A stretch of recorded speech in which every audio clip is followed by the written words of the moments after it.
Bienvenue sur Africa 24 dans cette nouvelle édition du QG News. Voici les titres de l'actualité.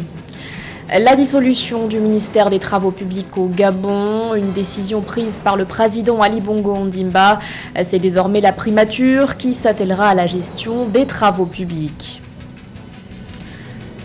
Coup de projecteur sur la Toucra Nomad School au Tchad, lancée en 2019. Cette école mobile permet aux enfants vivant dans des camps de nomades de bénéficier d'une scolarité.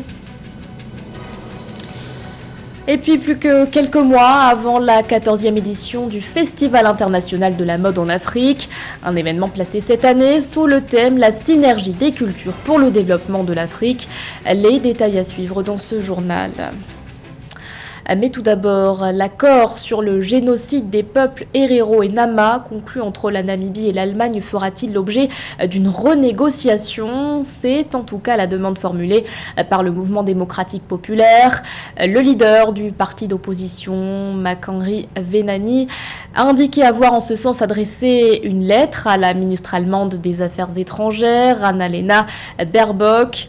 D'après l'opposant, je cite, « Les réparations n'ont pas été reconnu comme une conséquence de l'admission du génocide.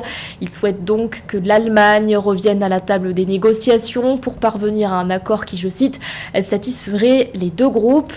Pour rappel, ce texte avait été conclu en 2021 après 5 années de pourparlers, accord selon lequel l'Allemagne s'est engagée à verser 1,1 milliard d'euros pour soutenir des projets de développement en Namibie sur une période de 30 ans.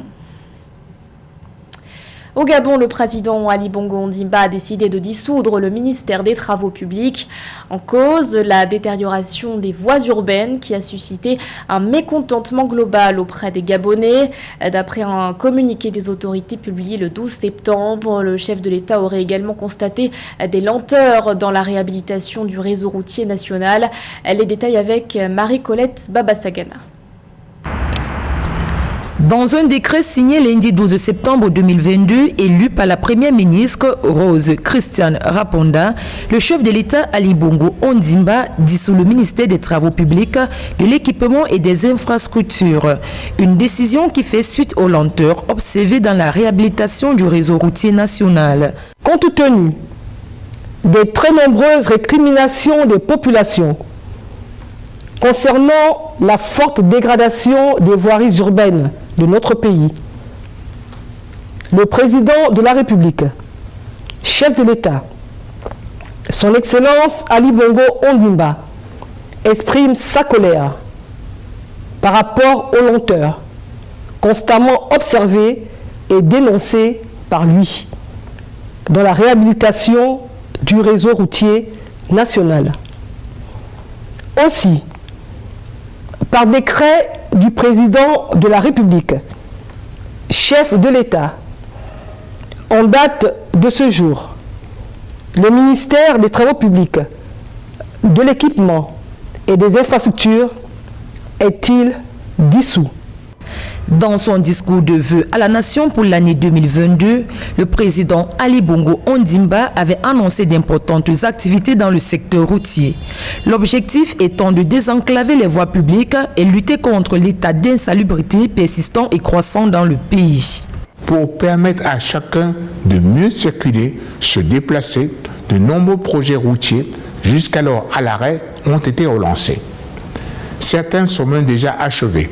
C'est le cas de plusieurs dizaines de kilomètres de réseau routier dans Libreville et Ovendo, ou encore à Oyem, Pont-Gentil, Mouila, Chibanga ou Makoukou.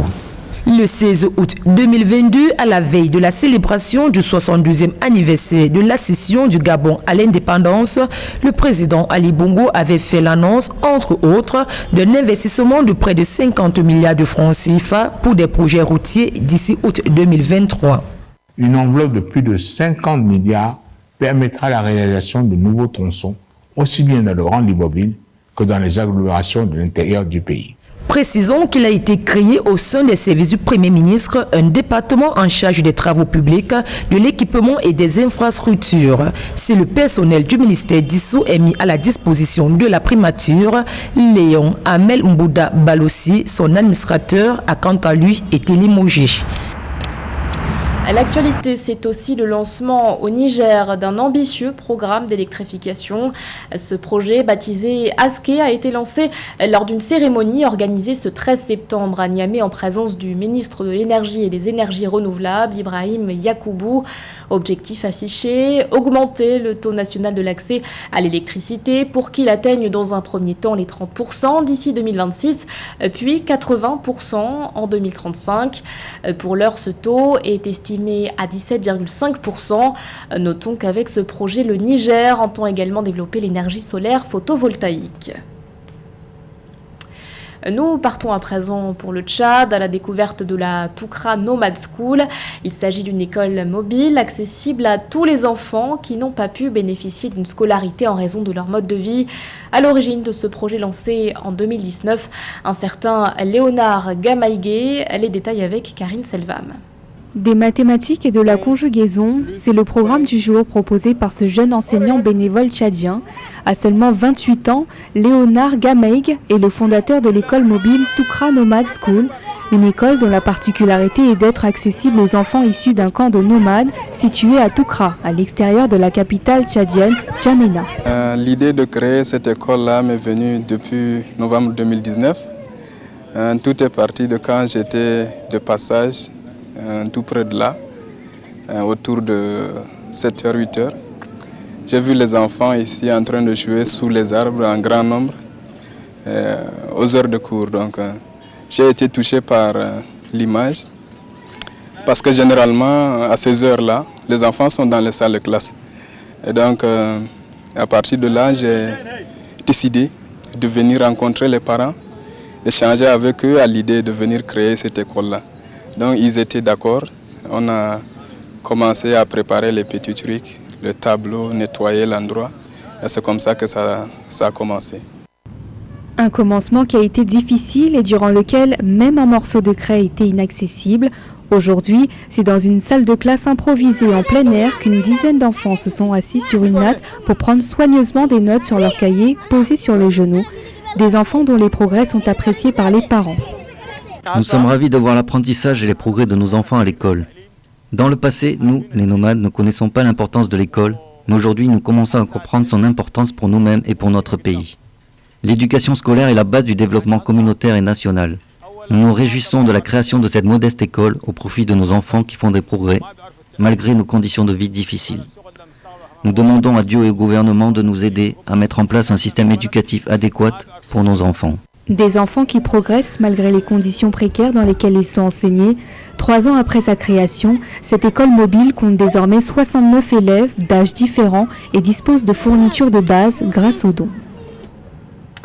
En Afrique, la mise en œuvre des politiques de santé ou encore l'augmentation des investissements pour renforcer ce secteur ont porté leurs fruits.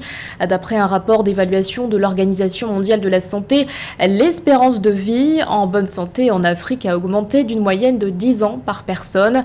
Dans les détails, elle est passée de 46 ans en 2000 à 56 ans en 2019. Quels efforts le continent doit-il encore déployer pour faire progresser cette tendance? Élément de réponse avec Paul-Marcel Mayagui. En Afrique, on vit mieux. L'espérance de vie en bonne santé sur le continent a augmenté d'une moyenne de 10 ans entre 2000 et 2019, passant de 46 à 56 ans. Un chiffre inférieur à la moyenne mondiale de 64 ans, malgré le fait que l'Afrique soit le continent ayant le plus progressé ces 20 dernières années en matière d'espérance de vie en bonne santé selon l'Organisation mondiale de la santé. L'augmentation sensible de l'espérance de vie en bonne santé ces 2 dernières décennies témoigne de la volonté de la région d'améliorer la santé et le bien-être de la population. Fondamentalement, cela signifie que plus de personnes vivent en meilleure santé et plus longtemps avec moins de menaces de maladies infectieuses et jouissent d'un meilleur accès aux soins et aux services de prévention des maladies.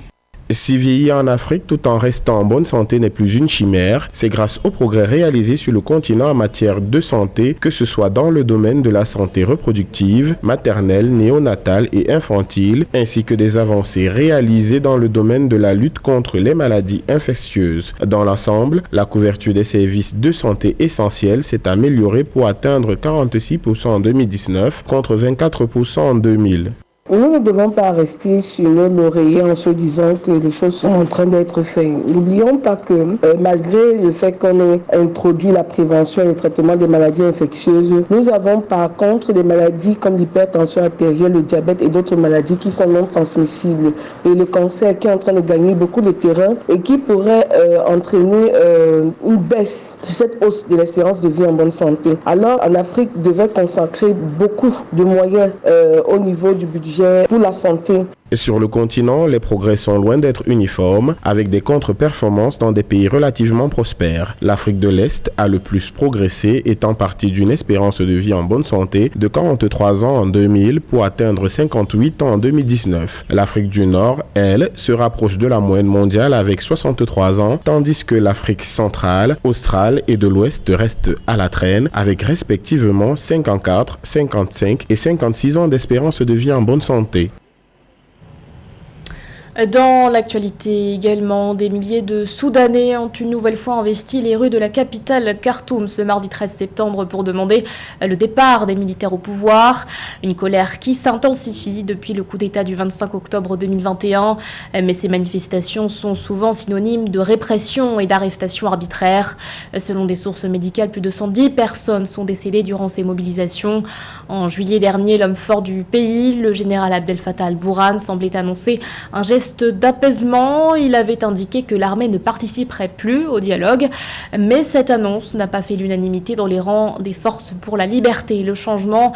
La coalition, qui regroupe des partis politiques et des associations, avait rejeté cette décision en appelant les Soudanais à poursuivre la mobilisation. C'est un rendez-vous culturel phare sur le continent. Le FIMA, le Festival international de la mode en Afrique, est de retour pour une 14e édition. À l'approche de cet événement prévu du 7 au 10 décembre à Rabat au Maroc, une conférence de presse dédiée à la présentation du programme était organisée ce 13 septembre au siège de l'UNESCO à Paris. Un sujet de la rédaction.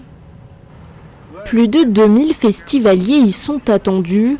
Le Festival international de la mode en Afrique fera son grand retour au Maroc. Une 14e édition placée sous le thème « La synergie des cultures pour le développement de l'Afrique ». Après Darla en 2018, le FIMA mettra cette année le cap sur Rabat, désignée capitale de la culture africaine. Avant ce rendez-vous prévu en décembre, organisateurs et partenaires sont venus dévoiler ce 13 septembre au siège de l'UNESCO à Paris leurs attentes pour cette prochaine édition. L'initiative d'Al-Fadi est la bienvenue parce qu'elle va faire date et je pense qu'elle va susciter des petits après elle. Il y a un potentiel extraordinaire en Afrique, il y a des talents extraordinaires, que ce soit au sein du continent et même à travers la diaspora africaine qui vit en Europe, qui peut apporter aussi son savoir-faire. Donc ce sera l'occasion de réunir l'ensemble de ces compétences et savoir-faire pour essayer d'abord de promouvoir bien sûr la culture africaine et en même temps de promouvoir les industries créatives pour en faire un véritable levier économique en faveur de la jeunesse africaine. Depuis sa première édition en 1998, le FIMA œuvre à mettre en lumière le savoir-faire de tout un continent. Pour promouvoir cette diversité culturelle, des défilés, expositions ou encore concours rythmeront les 4 jours du festival. Autre temps fort de cette 14e édition, un colloque consacré au financement de la mode. Une thématique qui semble très importante aux yeux de celui qu'on surnomme le prince du désert. Les financiers comprennent qu'on doit mettre des millions de dollars sur un créateur africain. Un Africain ne peut pas être dit « Oh non, non, ma robe elle est très chère parce qu'elle coûte 200 000 CFA, parce qu'elle le fait seule, il n'a pas les moyens de le faire. » Aujourd'hui, il faut que dans le cadre de comment financer les créateurs africains, il faut que les grandes banques comme Afreximbank, comme la BAD, comme la BOAD, commencent réellement à même des mécènes. Les mécénats européens qui ont financé les grands créateurs, mais pourquoi pour l'Afrique? C'est le combat et la protection intellectuelle. L'éducation, c'est une chose. Donc ça, c'est une chose que j'y crois et j'ai envie que ça se passe pour notre continent. Cette jeunesse, des créateurs, des grandes écoles, ils sont là aujourd'hui. Mais ils veulent aujourd'hui vivre de leur art. Mais s'ils doivent mourir avant de le faire, c'est pas la peine. Promouvoir les jeunes créateurs africains, c'est aussi l'ambition que s'est donnée le président du FIMA. Une ambition qui s'est concrétisée avec la naissance de l'ESMA, l'école supérieure de la mode et des arts à Niamey. Ce journal a été réalisé par l'ensemble de la rédaction. Merci de votre fidélité. L'actualité continue sur Africa 24.